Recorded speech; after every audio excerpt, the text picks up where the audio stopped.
जय महाकाल दोस्तों, आप लोगों का स्वागत है हमारे यूट्यूब चैनल में। आज की हमारी ये सीटीपी की क्लास है सीटेट के लिए। चलिए हम देखते हैं, कुछ महत्वपूर्ण क्वेश्चन हैं सीटेट में। यहाँ से आप लोगों को 3-4 क्वेश्चन देखने को मिलेंगे। चलिए देखते हैं। पहला क्वेश्चन, जागृति को पता चल गया कि उसका कुत्ता रेस्टी एक गोल्डन रिट्रीवर है जो वह एक और कुत्ते को देखती है जो रेस्टी जैसा दिखता है, लेकिन यह एक अलग नस्ल का है, तो उसे भी कुत्ता ही समझती है। जीन पियाजे के संज्ञानात्मक विकास सिद्धांत के अनुसार यह किस अवधारणा को प्रदर्शित करता है? तो इसका राइट आंसर क्या होगा हमारा? इसका राइट आंसर है ए, समायोजन।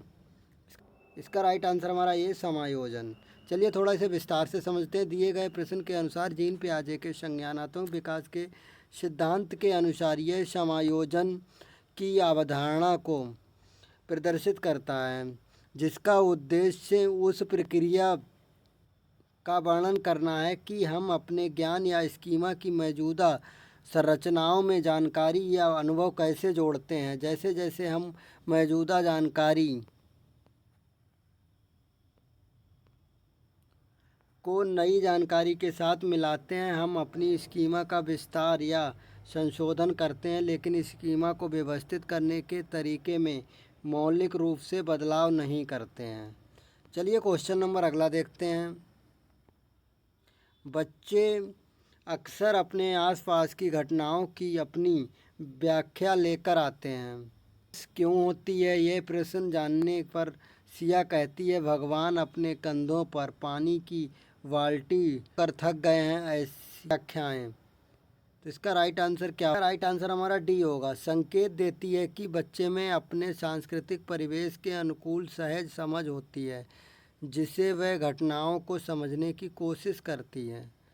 चलिए थोड़ा इसे विस्तार से समझते हैं। बच्चे अक्सर अपने आसपास की घटनाओं की अपनी व्याख्या लेकर आते हैं। बारिश क्यों होती है? ये प्रश्न जानने पर सिया कहती है, भगवान अपने कंधे पर पानी की बाल्टी ढो ढो कर थक गए थे। ऐसी व्याख्या संकेत देती है कि बच्चे में अपने सांस्कृतिक परिवेश के अनुकूल सहज समझ होती है, जिससे वे घटनाओं को समझने की कोशिश करते हैं। चलिए क्वेश्चन नंबर अगला देखिए। पियाजे के संज्ञानात्मक विकास का किस प्रकार का वर्णन किया है? तो इसका राइट आंसर है हमारा सी, 4 गुणात्मक रूप से विभिन्न चरणों में। चलिए देखते हैं कौन कौन से इनने भिन्न चरण बताए हैं। चलिए देखते हैं। पहला हमारा संवेदीय पेशीय अवस्था, ये जन्म से 2 वर्ष तक होती है। फिर हमारी दूसरी है पूर्व सक्रियात्मक अवस्था, ये 2 से 7 वर्ष तक चलती है। तीसरी हमारी मूर्त सक्रियात्मक अवस्था, ये 7 वर्ष से 11 वर्ष तक होती है। देखते हैं अमूर्त सक्रियात्मक अवस्था, ये 11 से 15 वर्ष तक चलती है। चलिए क्वेश्चन नंबर अगला देखिए। बहुबुद्धि सिद्धांत किसने दिया है? तो किसके द्वारा दिया गया है? इसका राइट आंसर है हमारा सी, गार्डनर के द्वारा दिया गया है। चलिए इसे थोड़ा विस्तार से समझते हैं। बहुबुद्धि का सिद्धांत गार्डनर द्वारा प्रतिपादित किया गया था। इस सिद्धांत के अनुसार बुद्धि विभिन्न कारकों का मिश्रण है, जिसमें अनेक योग्यताएं निहित होती हैं। किसी भी मानसिक कार्य में विभिन्न कारक मिलकर एक साथ कार्य करते हैं। गार्डनर के अनुसार बुद्धि के विभिन्न प्रकार मानव बुद्धि की विविधता के परिचायक हैं। व्यक्ति को समस्या समाधान करने में, वस्तुओं के सहज में संस्कृति मूल्य युक्त विभिन्न क्षेत्रों के नए ज्ञान की खोज में सहायता करती हैं। चलिए क्वेश्चन नंबर अगला देखिए। स्पेयरमैन ने दिया है, तो कौन सा सिद्धांत दिया है? इसका राइट आंसर क्या हमारा? ये बुद्धि का 2 कारक सिद्धांत स्पेयरमैन ने दिया है। चलिए थोड़ा इसे विस्तार से समझते हैं। बुद्धि का 2 कारक सिद्धांत स्पेयरमैन ने दिया था। ये सिद्धांत के अनुसार बुद्धि के 2 तत्व होते हैं। कौन कौन से? सामान्य तत्व और विशिष्ट तत्व। चलिए देखिए, निम्नलिखित में से कौन सी अवस्था भ्रूण के संज्ञानात्मक विकास का सिद्धांत का अंग नहीं है? तो कौन सी नहीं है? इसका राइट आंसर है हमारा ए। चलिए थोड़ा सा विस्तार से समझते हैं। ब्रूनर ने संज्ञानात्मक विकास की अवस्थाओं को 3 स्तरों में बांटा है। नंबर 1 क्रियात्मक अवस्था, प्रतिबिंबात्मक अवस्था, संकेतात्मक अवस्था। अंतःप्राज्ञ अवस्था जीन पियाजे द्वारा बताए गए संज्ञानात्मक विकास के पूर्व सक्रियात्मक अवस्था की दूसरी उप अवस्था है, जो 4 वर्ष से 7 वर्ष तक होती है। चलिए क्वेश्चन नंबर अगला देखिए। किसने बहुविमात्मक प्रज्ञा का प्रत्यय दिया है? तो किसने दिया? इसका राइट आंसर हमारा डी, गार्डनर ने दिया है। आत्मक प्रज्ञा या बहुबुद्धि का सिद्धांत हार्वर्ड गार्डन द्वारा 1983 में प्रतिपादित किया गया था। गार्डनर के अनुसार बुद्धि का स्वरूप एक एक न होकर बहुप्रकारीय होता है। इन्होंने 8 प्रकार की बुद्धि बताई है, जो निम्न प्रकार है।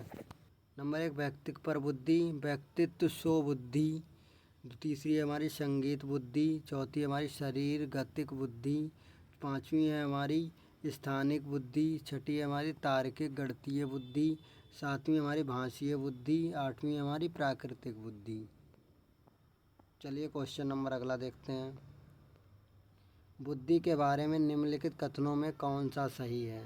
तो कौन सा सही है, इसका राइट आंसर क्या होगा हमारा? इसका राइट आंसर है सी। बुद्धि बहुआयामी है, जिसमें बुद्धि परीक्षणों के द्वारा पूर्व रूप से परिमेय न की जाने वाली कई योग्यताएं शामिल हैं। चलिए थोड़ा सा विस्तार से समझते हैं। हार्वर्ड गार्डनर के अनुसार बुद्धि बहुआयामी है, जिसमें बुद्धि परीक्षण के द्वारा पूर्ण रूप से परिमेय न की जाने वाली कई योग्यताएं शामिल हैं। गार्डनर के अनुसार प्रत्येक व्यक्ति में 7 तरह की बुद्धि होती है, परंतु वंशानुक्रम तथा वातावरण के प्रभाव के कारण इनमें कोई एक या अनेक प्रकार की बुद्धि अधिक विकसित हो जाती है। गार्डनर का यह मत है कि सभी 7 प्रकार की बुद्धि यद्यपि परस्पर अंतःक्रिया करती हैं, फिर भी वे मुख्यतः स्वतंत्र रूप से कार्य करती हैं। इसीलिए कोई भी मानक बुद्धि परीक्षण किसी एक योग्यता को माप सकता है, ना कि सभी प्रकार की योग्यताओं को। चलिए क्वेश्चन नंबर अगला देखिए। अधिक बुद्धिमानी का सिद्धांत कहता है कि, इसका राइट आंसर है हमारा बी, बुद्धि कई प्रकार की हो सकती है। चलिए थोड़ा से विस्तार से समझते हैं। एकाधिक बुद्धिमानी का सिद्धांत कहता है कि बुद्धि कई प्रकार की हो सकती है। हार्वर्ड गार्डनर ने कहा है कि बुद्धि का स्वरूप एकांकी न होकर बहुप्रकारीय होता है। इसे कुल 7 तरह की बुद्धि बताते हुए कहा है कि ये 7 बुद्धि परस्पर एक दूसरे से स्वतंत्र होती हैं और प्रत्येक के क्रियाशील होने के ढंग अलग अलग होते हैं। चलिए क्वेश्चन नंबर अगला देखिए। संज्ञानात्मक विकास में निम्न में से किसके द्वारा समर्थित होता है? राइट आंसर हमारा सी, एक समृद्ध और विविधतापूर्वक वातावरण उपलब्ध कराना। इसे विस्तार से समझते हैं। संज्ञानात्मक विकास एक समृद्ध और विविधतापूर्वक वातावरण में होता है। वायोगोस्की ने संज्ञानात्मक विकास के सिद्धांत में इसी विस्तृत व्याख्या की है। इनके अनुसार संज्ञानात्मक विकास सामाजिक सांस्कृतिक परिवेश में घटित होता है, उससे प्रभावित भी होता है। चलिए क्वेश्चन नंबर अगला देखिए। बच्चे के संज्ञानात्मक विकास को सबसे अच्छे तरीके से कहाँ परिभाषित किया जा सकता है? तो इसका राइट आंसर है हमारा भी, विद्यालय एवं कक्षा में। समझते हैं। बच्चे के संज्ञानात्मक विकास को मापने एवं परिभाषित करने का सर्वाधिक उपयुक्त विधि परीक्षा प्रणाली है। इसमें बच्चे के संज्ञानात्मक विकास स्तर को जाना जा सकता है। इसके लिए विद्यालय सबसे उपयुक्त स्थान होता है, जहाँ बच्चे स्वतंत्र एवं अनुशासित रूप से अभिव्यक्ति दे सकते हैं। चलिए क्वेश्चन नंबर अगला देखिए। हार्वर्ड गार्डनर का बहुबुद्धि सिद्धांत सुझाता है कि शिक्षक को चाहिए कि विषय वस्तु को वैकल्पिक विधियों से पढ़ाने के लिए बहुविधियों को एक रूपरेखा की तरह ग्रहण करें। चलिए इसे थोड़ा विस्तार से समझते हैं। हार्वर्ड गार्डनर का बहुबुद्धि सिद्धांत साझा करता है कि शिक्षक विषय वस्तु को वैकल्पिक विधियों से पढ़ाने के लिए बहुविधियों की एक रूपरेखा की तरह ग्रहण करे, ताकि शिक्षक विभिन्न विधियों से छात्रों को सिखाने के लिए उचित वातावरण तैयार कर सके। चलिए क्वेश्चन नंबर अगला देखिए। ये सिद्धांत निम्नलिखित अर्थ देता है कि सिवाय बुद्धि प्रक्रमण का एक विशिष्ट समुच्चय है, जिसका उपयोग एक व्यक्ति द्वारा समस्या समाधान के लिए किया जाता है। सिद्धांत यह निहितार्थ प्रस्तुत करता है कि संवेगात्मक बुद्धि बुद्धिलब्धि से संबंधित नहीं है। विषयों को विभिन्न तरीकों से प्रस्तुत किया जा सकता है। विविध तरीकों से सीखने का आकलन प्रस्तुत किया जा सकता है, किंतु बुद्धि प्रक्रमण प्रक्रियाओं का एक विशिष्ट समुच्चय है, जिसका उपयोग एक व्यक्ति द्वारा समस्या समाधान के लिए किया जाता है। यह सही नहीं है। नंबर अगला देखिए। कक्षा अध्यापक ने राघव को अपनी कक्षा में अपने कीबोर्ड पर स्वयं द्वारा तैयार किया गया मधुर संगीत बजाते हुए देखा, कक्षा अध्यापक ने विचार किया कि राघव में बुद्धि है। तो कौन सी बुद्धि है? इसका राइट आंसर है हमारा वी, संगीतीय बुद्धि है ना। कैसी है? संगीतीय, उच्च स्तरीय थी। विस्तार से समझते हैं। कक्षा अध्यापक ने राघव को अपनी कक्षा में अपनी कीबोर्ड पर स्वयं द्वारा तैयार किया गया मधुर संगीत बजाते हुए देखा। कक्षा अध्यापक ने विचार किया कि राघव में संगीतम में बुद्धि उच्च स्तरीय थी। संगीत में बुद्धि के कारण ही वह संगीत के सूक्ष्म भेदों को समझ पाता।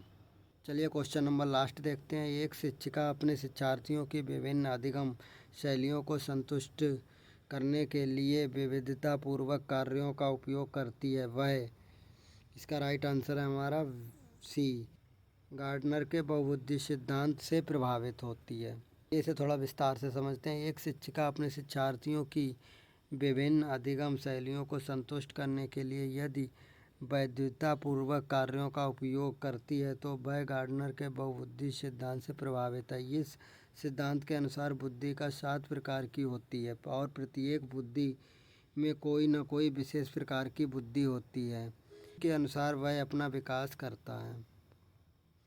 आप लोग बताइए हमारा ये वीडियो कैसा लगा। अच्छा लगा हो तो लाइक करें, अगर आप नए हैं तो हमारे चैनल को सब्सक्राइब करें। आप लोग कमेंट करें कि 15 क्वेश्चन में आप लोगों को कितने क्वेश्चन आ रहे थे।